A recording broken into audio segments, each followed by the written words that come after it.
For 2 weeks now, we have been learning about the ways of Pharaoh, about the nature of the gods of more, and the nature of dissatisfaction. And our series title is I Can't Get No Satisfaction, famed after the 1965 song made popular by, of course, who else but one of the greatest rock and roll bands of all time, the Rolling Stones. Absolutely. I like the Stones. Just saying. We looked at the song as kind of a summation of the American experience with consumption, that we just can't get no satisfaction. We've learned that the world wants to tell us that things are scarce and that we need everything we can get our hands on, and the only person who provides for us is us. That is what the world would tell you. We looked at Exodus 16, where God takes care of the children of Israel by providing quail and manna for them. And we learned about the temptation to be like Pharaoh, to try to satisfy those gods of more. But the problem with those gods that we've learned throughout this series is that they can never be satisfied. They're always preaching the woes of our dissatisfaction and our discontentment, telling us that whatever it may be, that we don't have enough of it. But we've learned that more isn't always better. More isn't always good. More can bog us down. It can drain our resources and make us heavy. The Israelites in that text learned that enough is far better than too much or more. Last week, we looked to the New Testament and looked to Christ in John chapter 6 to learn about satisfaction. We saw Jesus giving thanks for what little he had been given. We saw Jesus knowing that God could use even the smallest amounts to satisfy the needs of God's people. We learned that sometimes what looks like too little is in fact just enough.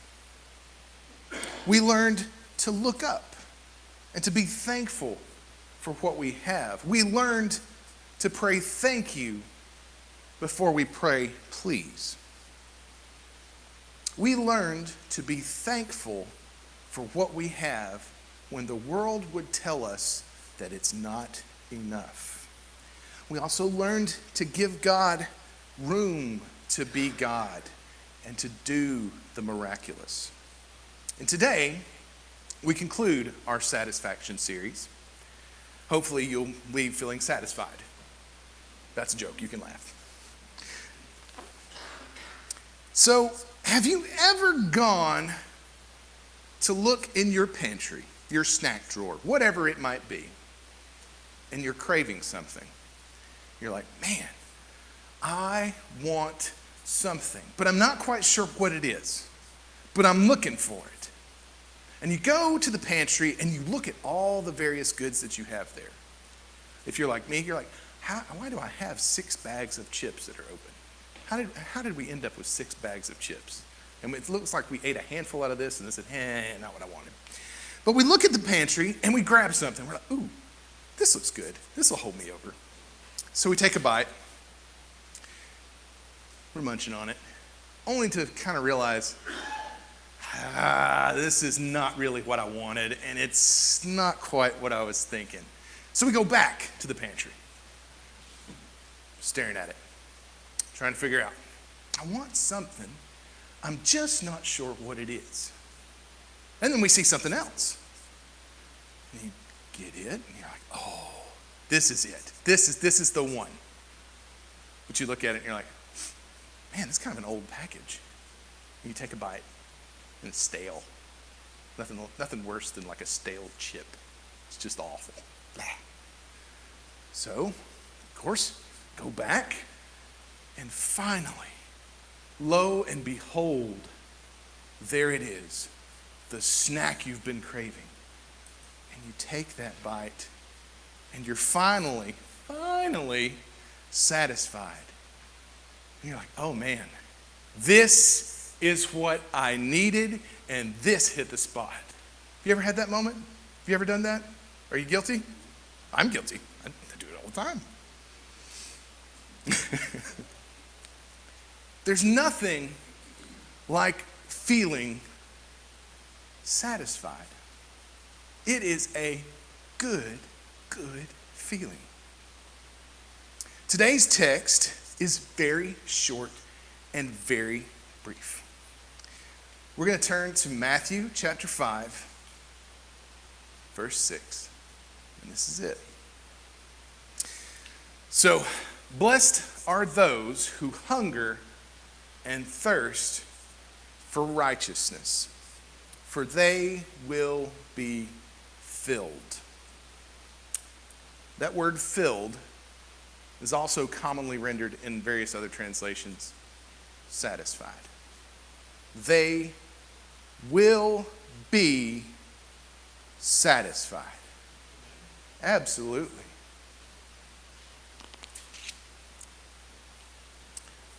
The message of our world is that the accumulation of wealth, possessions, property, power, sex, experiences, you name it, are the only things that would indicate one is blessed and maybe even satisfied. But like the snacks in our pantries that are unsatisfying, our culture offers lots of what I'm going to call spiritual junk food. See, that's food that ultimately has little to no nutritional value. And here's the crazy thing about junk food: it never satisfies. Spiritual junk food is anything we consume to help us to try to fill the God-sized holes in our hearts. Sometimes spiritual junk food may satisfy us, but if it does so, it's only a temporary fix. With spiritual junk food, no matter how much we eat, how much we try to fill up on, we will never feel satisfied, and we will always want more. In our text today, we see Jesus telling us the exact opposite narrative of our cultures. Hungering and thirsting for righteousness will satisfy us. We will be satisfied when we are pursuing righteousness. For too long, we've been told our culture's big lie. We've been trying to fill the holes in our hearts for so long with things that have no spiritual value whatsoever. But Jesus tells us here, it's the exact opposite of what our culture would tell you, that those who hunger and thirst for righteousness will be satisfied. We have all experienced hunger and thirst, right? You've been hungry. You've been thirsty. Some of you are probably hungry right now. Some of you are probably a little thirsty. Some of you are both. We need food and drink. They sustain us. They give us life. They give us the ability to carry on. Food and satisfaction is an analogy that we see Jesus using here today. You and I know that hunger is only satisfied with food, right? If you said, I am starving, I am hungry, man, I need something to eat. And I said, oh, okay, well, great. How about I give you more power, more wealth, and more fame? Will that satisfy you? No, it wouldn't, right? You'd be like, Philip, I told you I was hungry. I need one thing, and that's food. I don't need power or wealth or anything of that nature. Every person who truly hungers and thirsts for righteousness can't find comfort in anything else. They can be satisfied with nothing else but righteousness. When we find satisfaction in a good meal when we're hungry, that's what righteousness is to God's people. Our world is filled with people living like Pharaoh, where they're driven to accumulate more and try to fill the God-sized hole in their hearts. These hungry souls are trapped in a vicious cycle that is stuck on endless repeat. There are people in this room who are still carrying the yoke of constant consumption and still haven't found what they're looking for. That's a U2 reference, Bono. Yeah, I like Bono too. So, yeah, just FYI. Our hearts long for satisfaction, and we will try to fill anything in it to give us the sensation of satisfaction. But nothing our world would have us pursue can make us feel whole and satisfied. So we are stuck and burdened with the weight of all of our things that we've tried to consume to be satisfied. But if we're filling our hearts with anything other than Jesus and righteousness, we will always be left wanting more. And there are people out there who are starving to death because they're eating a diet of spiritual junk. They're out there. There are people out there consuming spiritual junk, trying to satisfy their hearts. And the crazy thing is we know what satisfies. We know exactly what it is. We can't let hungry souls starve to death. We can't let our neighbors suffer under hunger. We've got to give them real food. Yes, real food. And we must offer them also spiritual food that offers satisfaction. The spiritually hungry need the message of Jesus Christ and the hope that it offers for a meaningful and satisfied life. Satisfaction only comes from hungering and thirsting for righteousness, and that satisfaction is found only in Jesus Christ. Blessed are those who hunger and thirst for righteousness. They will be satisfied. We have a tendency to internalize this text and to make it about a personal pursuit of righteousness, of seeking personal piety. But see, righteousness goes outward. Righteousness is about relationships. If you declare yourself righteous,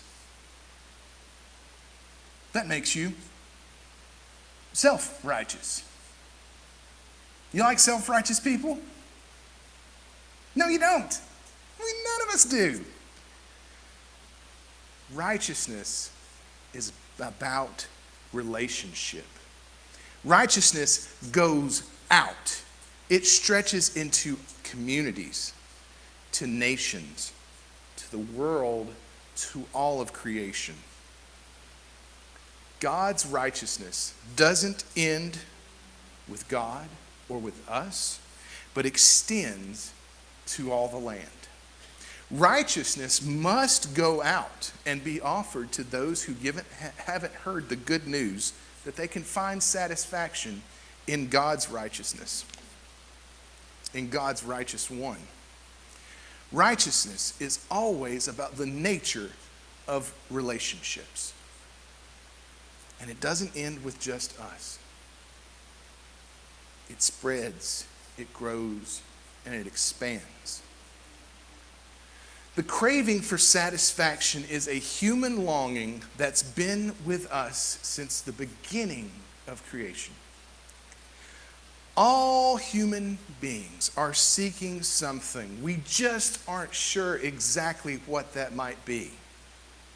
The thing we've been needing, the thing we've been ignoring in our pantries filled with spiritual junk food, the answer is very, very simple. And it's always the Sunday school answer. Jesus. We may not have known it, but our hearts look forward to a time when everything will be made right, when everything is as God intends it to be, when every knee will bow and confess that Jesus Christ is Lord. That's what you've actually been longing for your whole life, and you may not have known it till just now. There will come a time when Christ will make everything as it should be. There will be a day when all of creation will worship and adore God's righteous one and declare him the King of Kings and Lord of Lords. And when we do so, the power and might of Pharaoh and all the peddlers of spiritual junk food will be no more. Paul writes in Romans, I consider that the sufferings of this present time are not worth comparing with the glory about to be revealed to us. For the creation waits with eager longing for the revealing of the children of God. For the creation was subjected to futility in hope that the creation will be set free from its enslavement to decay and will obtain freedom of the glory of the children of God. We know that the whole creation has been groaning together as it suffers together the pains of labor.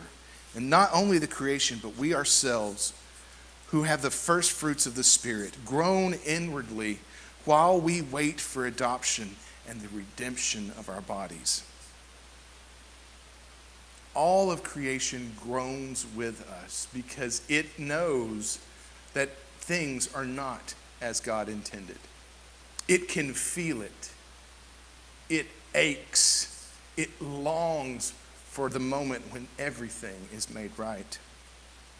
And we too wait in patience for all of creation to enjoy the reign of God and for everyone's groaning to cease. You see, on that day, everyone will be satisfied. God will make all things right. All things as God would have them.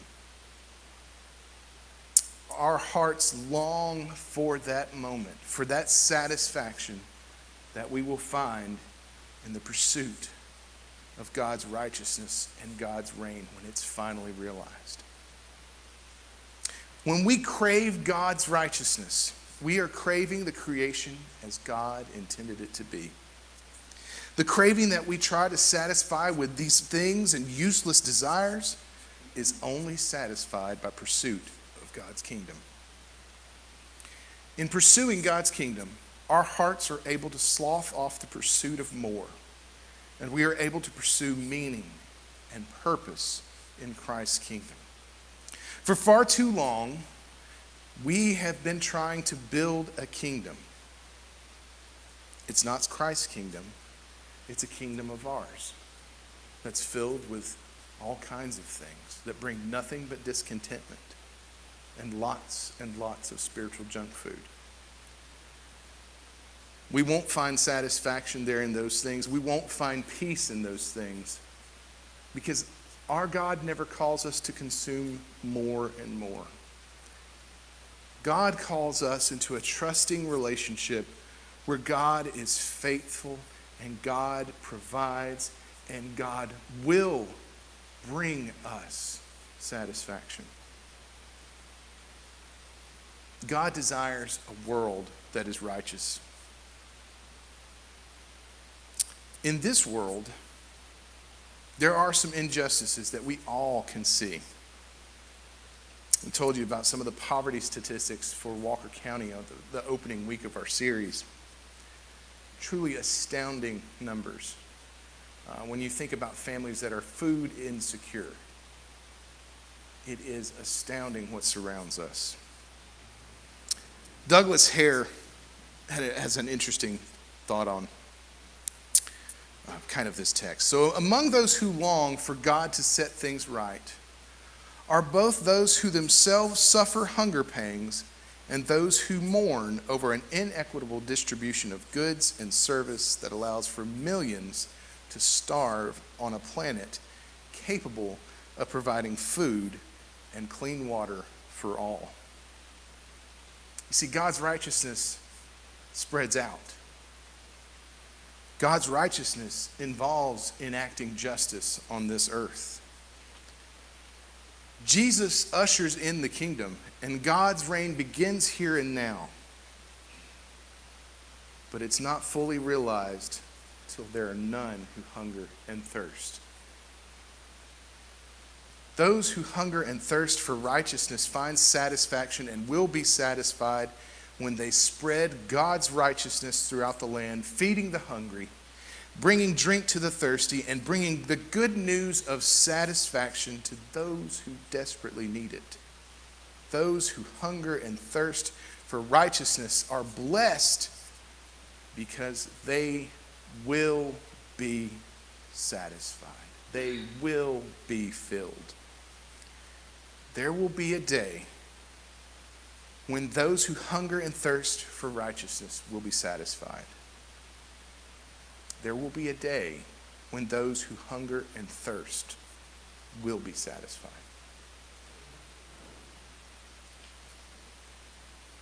How are we to be righteous now?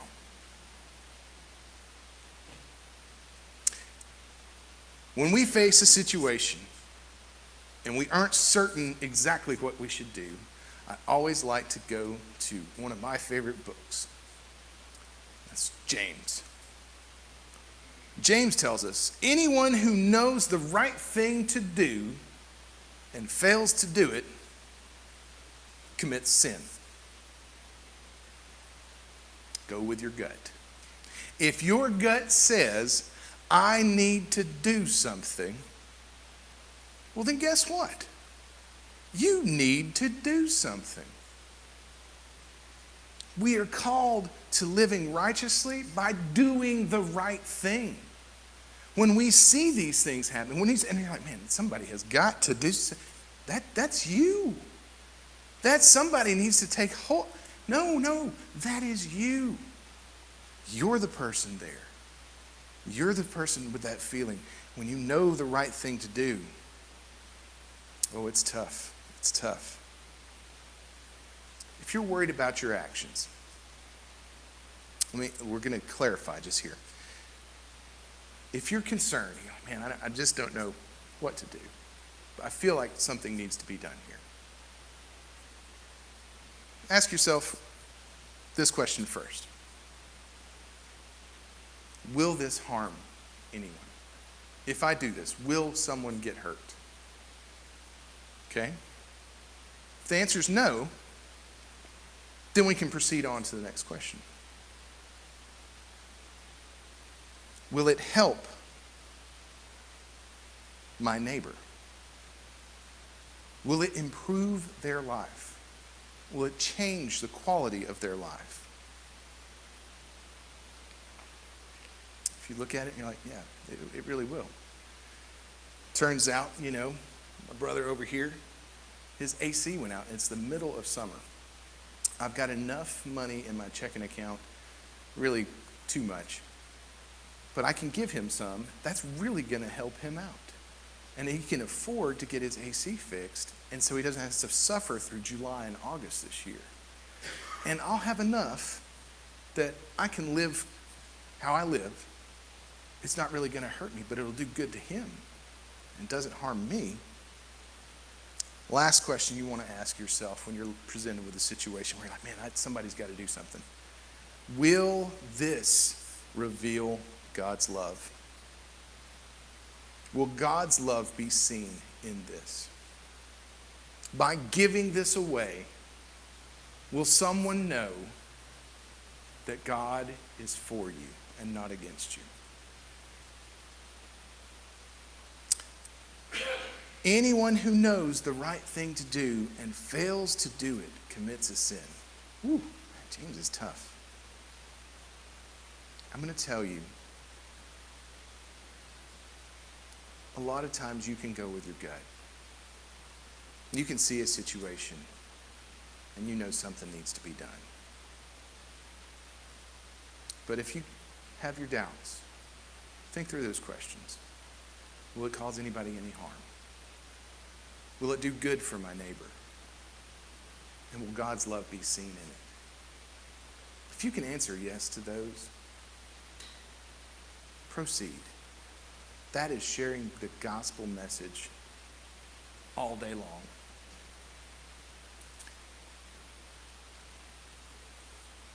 Our world would tell us that everything is scarce, that we need all that we can get our hands on. But I hope that we've learned that more is not always better. We see today a people that are looking forward to the future of God's righteousness, and they will be satisfied. They will be filled. Those who hunger and thirst for righteousness long for the forgiveness of sin and the renewal of the earth and the reign of God. We look to a day when the reign of sin and needless consumption that it promotes will cease, and we will find peace and satisfaction in Jesus Christ.